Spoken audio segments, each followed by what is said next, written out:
Welcome back. And as mentioned earlier in the break today, two important days. One we've just discussed with my producer Salilo, and now we are going to highlight and learn more. So it's our empowerment segment, our educational segment, and it says Save the Bees, May 20th, World Bee Day. Be engaged, build back better for bees. We all depend on survival of bees. And to tell us more why we depend on our survival of the bees, it's important for us as human beings as well, and for our ecosystem. We are dependent on those miracle workers. For me, the bee that produces for me what I term liquid gold. I'd like to welcome Mr. Pierre Hefer, uh, and he's a bee expert, and he's going to educate us and empower us why are bees so significant and vital in our lives and in our ecosystem. Good morning, Pierre, and welcome to Salam Media. Good morning, and thank you very much, and thank you for having me. So tell me, I received your posts regarding World Bee Day, and you've been promoting this. Clearly, you are passionate about what I call our miracle workers of our ecosystem and Mother Earth. Tell us a little bit, why are bees so important to us? Well, I think that essentially bees are responsible for pollination of our food crops, and that's where the whole cycle begins. So people often associate bees with making honey, which is a wonderful product. But the reality of it is that around about 90% of all flowering plants and 70% of all crops around the world are pollinated by bees. Now, there are other pollinators. Bees aren't unique as pollinators, but they are by far the world's biggest single pollinator. So without bees, there's no food, and that's the reality of it. And that's what bees, the role that bees play in the world, are pollinators of crops. And just for people who don't understand pollination that carefully, crops can't grow if they don't get pollinated. The seeds don't develop into plants, and the plants don't bear fruit. So if you take a peach tree, for instance, there's first a flower, and then once the flower is pollinated, the peach grows from that. But if the flower never gets pollinated, the peach won't grow. And of late, why there's such a fundamental focus on bees and the need to protect bees, and also our bee population declining? And if they are declining, why are they declining? What is the cause of the decline?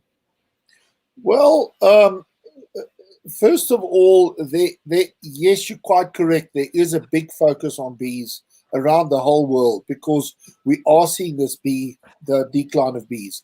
Essentially, the decline is being caused by use of insecticides, monocrops, and I'll explain that in a little bit in detail, global warming, all these factors have got a role in decline of bee populations. So monocrops, because the way in modern agriculture, the way we plant, we make huge big fields of the same crop. So you could have sunflowers, over 400 hectares of sunflowers, which is really nice for those days in which, or the weeks in which the sunflowers are flowering. But for the whole rest of the year, bees can't survive in that environment. So they have to leave and stay somewhere else. And they can't just abandon their hive. So very many of them perish.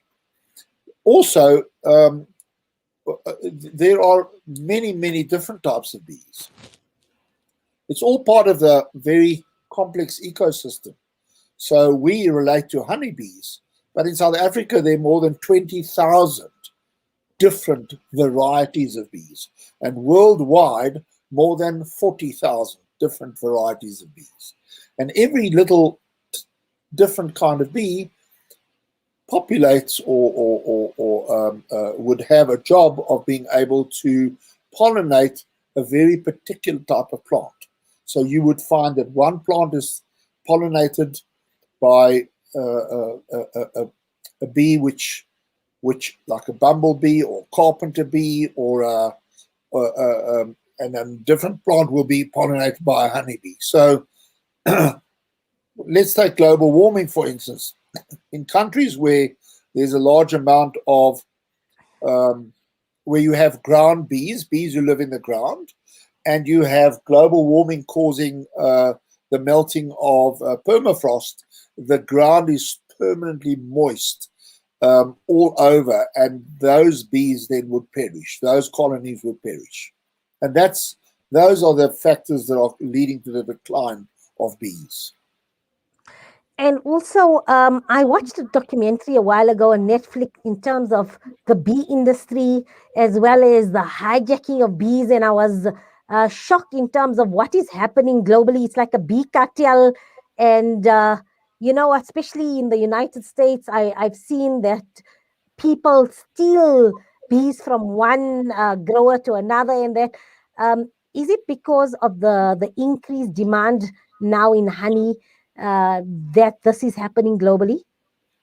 Yes, it is. I think you're referring to the Netflix. The movie was called That's Rotten. correct.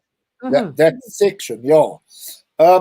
Look, we do have problems with theft of hives.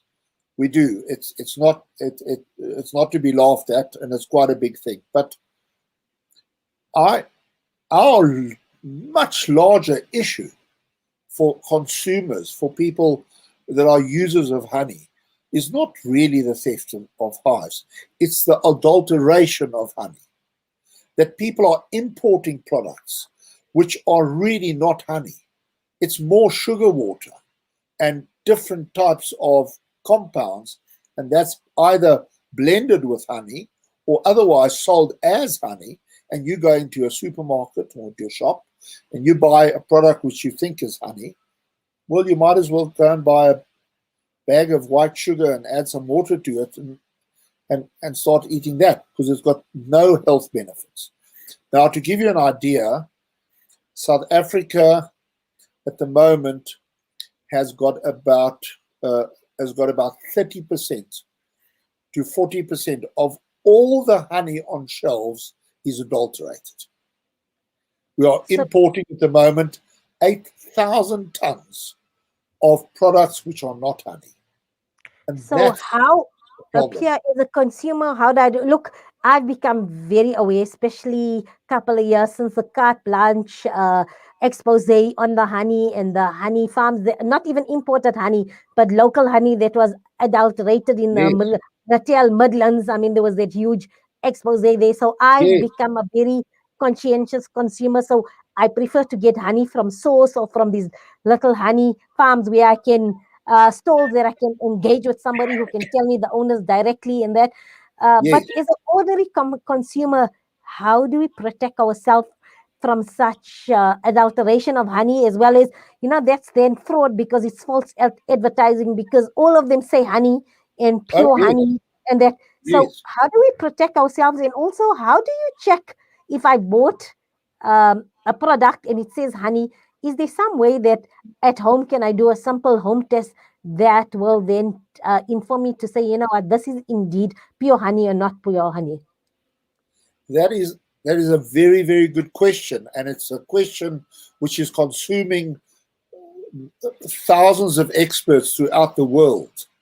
And in fact, I was just on a seminar this morning, which is a honey fraud seminar, which we've had speakers come on from Australia and speakers that have come on from Argentina, and they speaking about the worldwide problem with honey adulteration. The reality of it is there's no simple test. And every time that people produce a test, the adulterators find a way to go around that test. So you need to do 4 or 5 very complex tests. The laboratories around the world, but specifically in Europe and specifically in Germany, where they run a bank of tests on potential honey.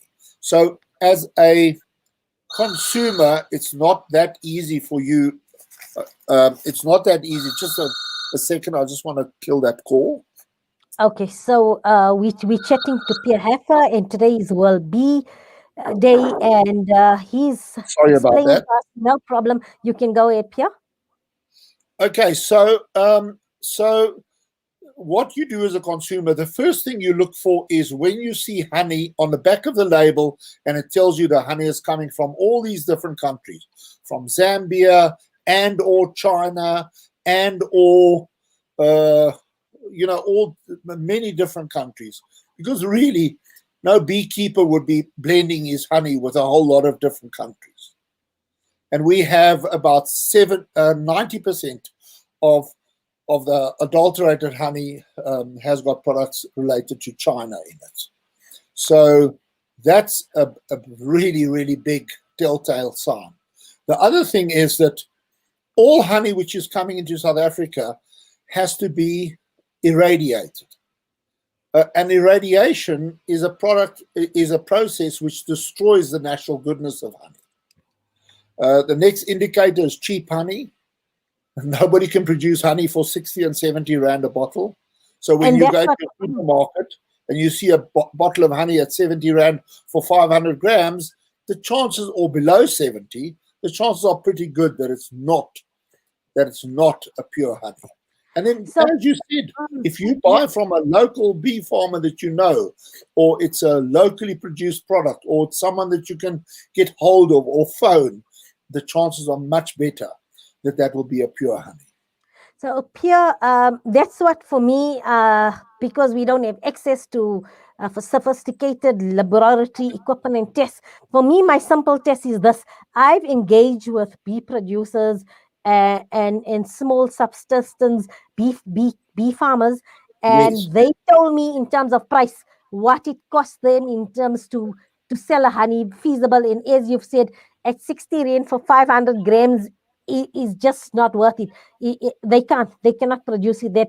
So often the price is so. Sometimes, as they say, goedkoop is as dierkoop, dear cook, exactly with honey. Yeah. yes, So I think we all should follow that, especially when it comes to honey. No, you're not getting a bargain if you picked up a bottle of honey for 50 rand, 500 ml. You've been duped. You've been defrauded, and also it's going to affect your health, especially if you are diabetic or you have other health conditions and you cannot yes. consume large amounts of sugar. You are actually harming your body by doing that. So I think a good starting point would be the price. And if the honey is cheap, then I think you need to question management. And I think also the other thing is, i- if you're buying from your supermarkets or whatever, you need to make that management more aware to say, uh, please, we're trusting you and I'm trusting you. Ensure, can you tell us where the source of the honey? And if you're saying this is honey, then you are part of the chain, and we need to make our retailers accountable in terms of the stock they keep. That's correct. And let's just take that cycle a little bit further. When people are buying fraudulent honey, or supermarkets are buying honey which is at a low price, you artificially suppress the price. And then beekeepers are saying, well, I can't produce honey at this price, and they give up on beekeeping.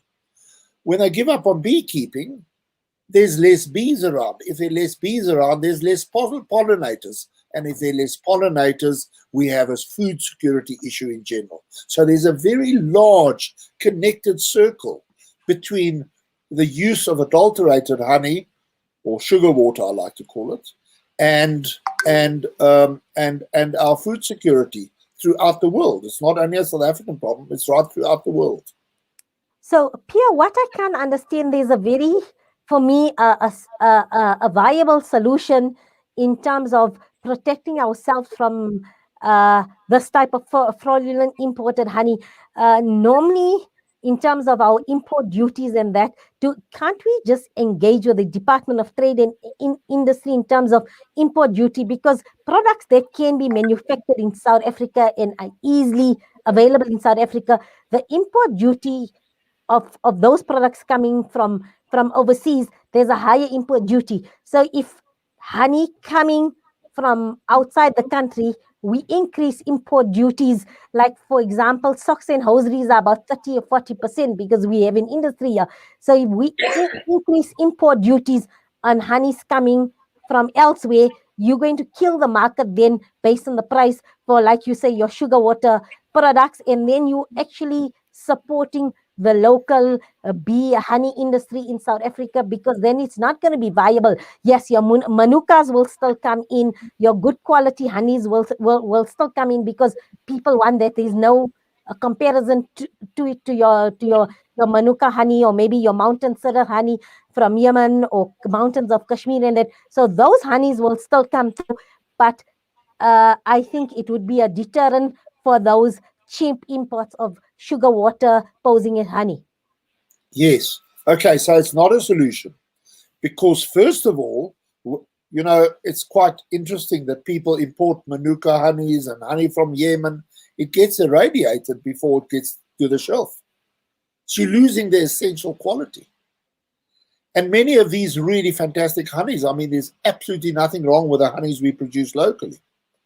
So I'm not in favor of putting a duty on something like a really high quality honey. I mean, if someone wants to import Yemenese honey, or they want to import a Manuka honey, I would say let it happen. If the pricing can be good, it's even better, because these are really, really great honeys. So we should support pure honeys. But this is what happens. When people import a honey, people don't import a honey from China. They would import a honey-related product, like, for instance, a syrup blend. The syrup blend, no one can stop you from importing a syrup blend, or even the ingredients to make a syrup blend. And at the end of the day, the more you start taxing, if you try and tax honey, you're actually catching the wrong guys, and you're actually letting the poor products come through. So that's not a solution.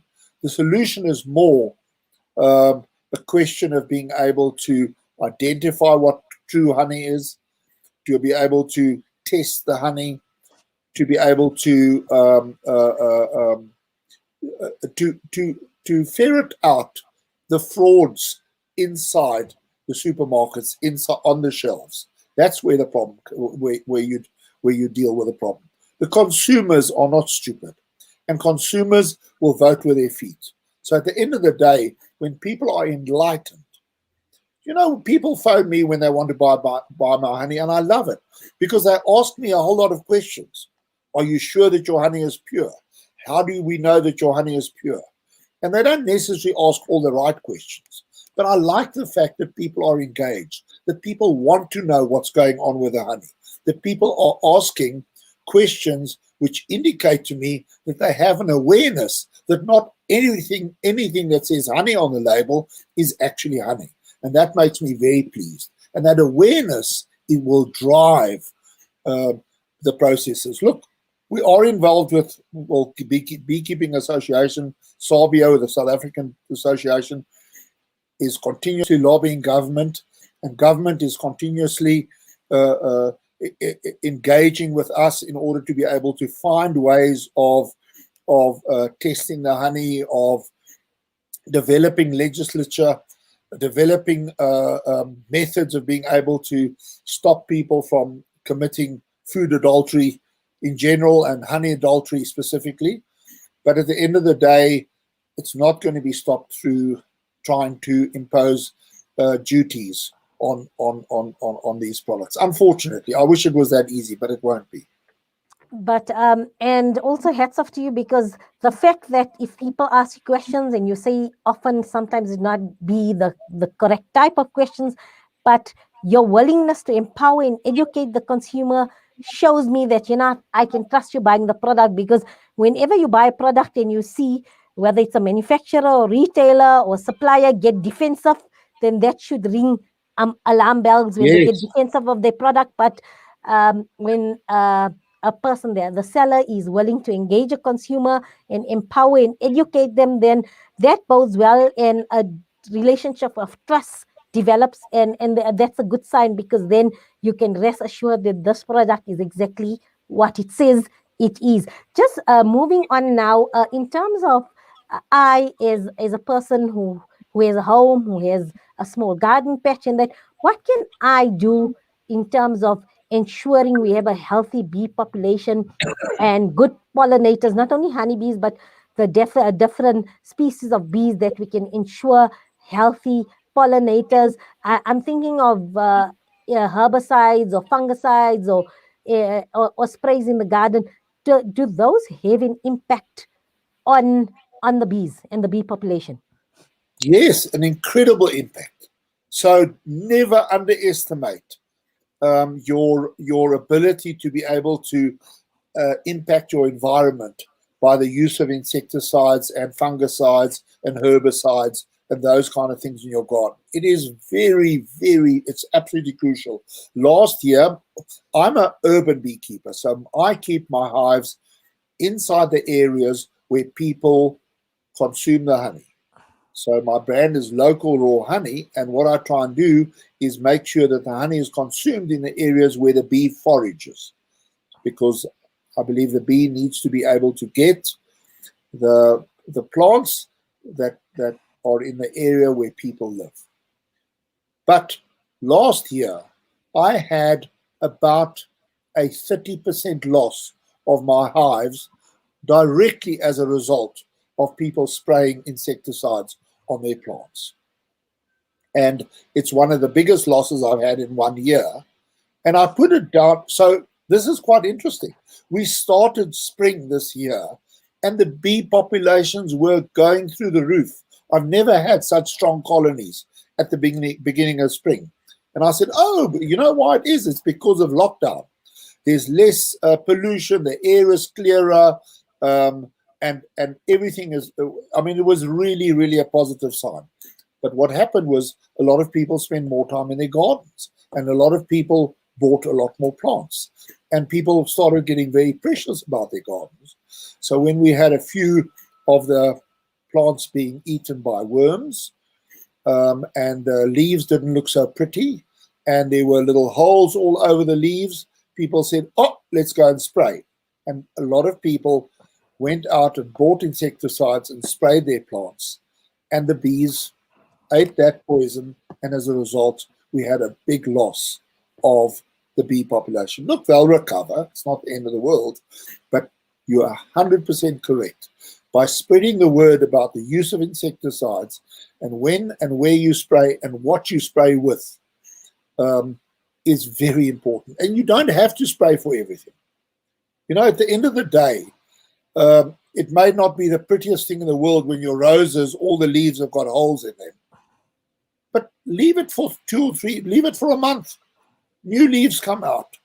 Those worms that have eaten those holes in the leaves turn into, those caterpillars turn into Butterfly. butterflies and into other insects. And those insects get eaten by birds. And so the whole ecosystem gets restored. And if there's one particular type of insect which gets really the numbers really increase, then that the natural predator of that insect, let's say it's a particular type of bird, they'll also increase in numbers because they have ample food. And that's how nature balances itself.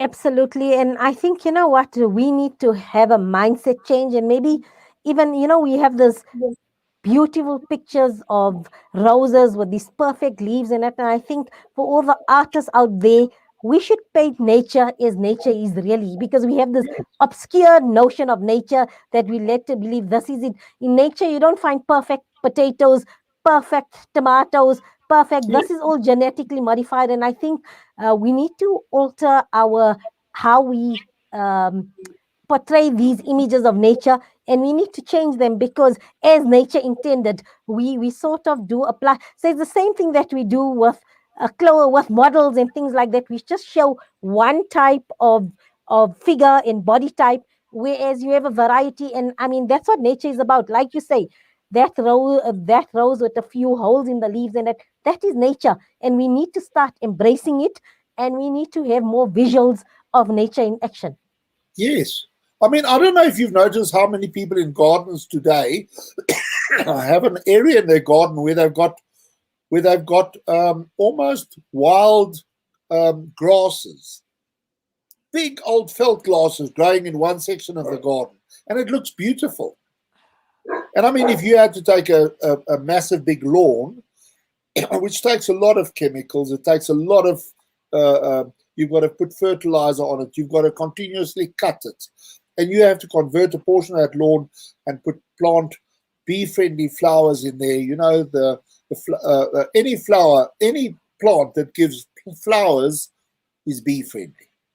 It's got to be a local, so it should be a local flower, not an invasive flower. But and then grasses and things like that. So I'm just saying, the more we're in harmony with nature, the more we enhance the environment, and the more we attract bees, all kinds of different bees, and butterflies, and birds, and all these kind of things. And I mean, there are cities like Paris 3 years ago put a complete ban on all insecticides. No one in the whole city of Paris is allowed to use any form of insecticide. So, and Johannesburg has got huge, big, and beautiful, beautiful gardens. And people are becoming more and more aware and starting to use things like dishwasher soaps. I mean, dishwashing soaps, and using that to spray for, you know, their gardens as opposed to harmful insecticides, and also, as I say, developing a tolerance sometimes for a couple of additional insects running around. Pierre, it's been fascinating, informative, education, and empowering. Thank you for your time. And yes, we are going to become more active consumers when purchasing pure honey, as well as we're going to become environmentalists in terms of protecting our ecosystem and all inhabitants of our ecosystem. Thank you for your time here on Salam Media. Good afternoon. Thank you very much, and thank you for the opportunity. I really appreciate it. Thank you. It's a pleasure. We're going to go for a short break. When we get back, we're going to be catching up on what's happening in the beautiful land of Palestine in support of our Palestinian brethren.